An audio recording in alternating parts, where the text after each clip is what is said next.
ramuzwe nawe n'ibihugu fatanije ishaka n'ubuhizi uzimpundu wiganzuye wakuganza.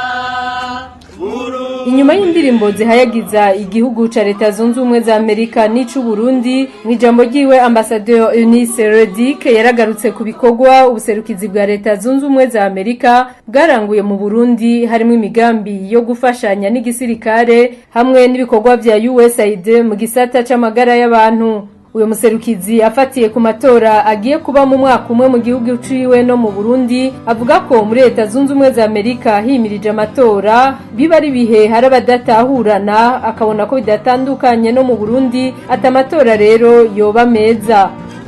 L'année à venir est importante pour nos deux pays, car les États-Unis et le Burundi umwaka utaha urakomeye kuri ibi bihugu byacu kuko twiteguriye amatora kandi azogira impinduka nyinshi ku banyagihugu. Uko ibintu biba byifashe mu gihe c'amatora iwacu ntibitandukanye cyane no ngaha mu Burundi.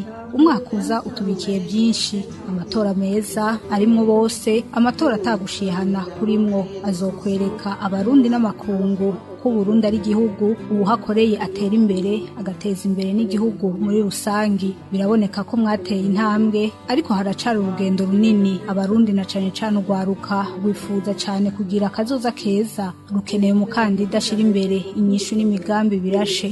Pour eux-mêmes et leur famille compte sur les candidats durant cette élection pour proposer des solutions concrètes. Ambassadeur Eunice Redick yaramenyesheje kandi ko igihugu ciwe kigiye gukomeza imigenderanire n'u Burundi. Je tiens à assurer le peuple burundais que notre Nemereye abarundi ko tuzoguma turi hafi yanyu, tubandanya dukorera hamwe kugira ngo dukomeze ugufashanya, dukomeze ubucuti bwagiye buratituka, tunaronderere hamwe imigambi mishasha.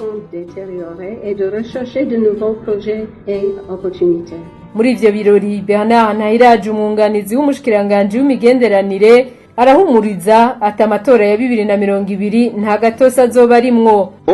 Mu gihe Uburundi buri mu bihe byo kwitegurira amatora yo mu 2020, twashaka tubamenyeshe ko ayo matora azoba ku mugaragaro mu bwigenge kandi azokwisunga ingendo ya demokarasi. Naho mu gihe leta yashizeho umugambi w'iterambere uva mu mwaka wa 2018 ugashika mu mwaka wa 2027, leta y'u Burundi yifuza ko Leta Zunze Ubumwe za Amerika ziherekeza leta muri uwo mugambi hisunzwe ubucuti, ugufatana mu nda hamwe no kubahiriza ubwigenge bw'u Burundi.